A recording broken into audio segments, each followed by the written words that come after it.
So we're probably about, say, a week away from me actually making my top 10 year list of my favorite horror movies of the year.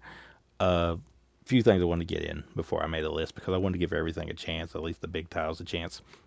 This led me to Paramount Plus and their exclusive release of Paranormal Activity, The Next of Kin, which originally I think was supposed to come out before the pandemic hit and it got pushed back, and then finally they're just like, we'll just put it on there. It's a new Paranormal Activity that doesn't, as far as I can tell, have anything to do with the old Paranormal Activities. Um, I like the old Paranormal Activities, or at least I did to a certain extent. I remember after you got past maybe like the second one, they kind of seemed to run together. The Mark one stands out to me as a little bit different looking back now.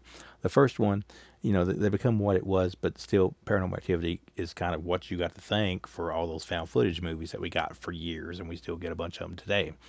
So this one had me a little excited, although I kind of figured what we would get, and then when we got what we got, I was a little bit disappointed. Even though I got exactly what I thought I was going to get, so that don't make sense. But if you watch it, you understand what I'm talking about. Basically, this time around, we have a woman who wants to learn more about her mother, and her mother has roots that runs back to an Amish group. So, her her best friend, who's a guy, and a camera guy that they get go to stay at this place, and of course, as you can guess, weird things start happening, paranormal things starts happening, and then you realize what is really going on at this Amish community.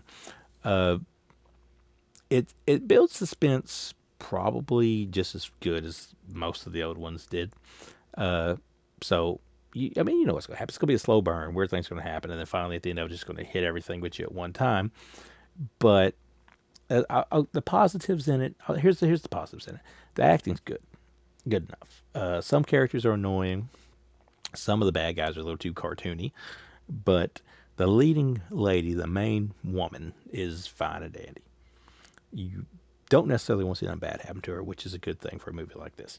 The fact that the camera keeps rolling, it kind of gives you a good reason why the camera's still rolling. Most time in found footage movies, you're like, hey, when this is going down at this point, wouldn't you just float, get rid of the camera and run?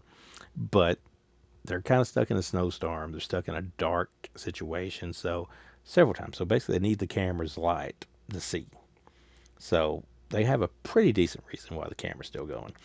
Uh, the end of it is the best part, but there's a little bit of like it's pretty dull leading up to the best part. So it kind of like the end of it is good, but it's not good enough to make up for everything that you have to set through to get to it. And the ending, the ending kind of puts it a little over the edge enough into the good, but it's nothing that's going to break any new ground. And most people are probably going to hate it just because of what it is anyway. Personally, I'm gonna give it a very generous 3. Could have very easily been 2.5. This will not be on my top 10 list, but it's better than, off the top of my head, I feel like it's better than at least some of the Paranormal Activity movies, but it's not giving us anything new enough from the genre itself or subgenre itself to really warrant much praise. So, if you never see this version of Paranormal Activity, or this edition of Paranormal Activity, you could probably live your life happy and dandy. It's nothing new. It's new characters. It's new plot. It doesn't really reflect anything of the previous ones, but it's a pretty good leading performance, and it's kind of spooky near the end. Everything else is kind of bland.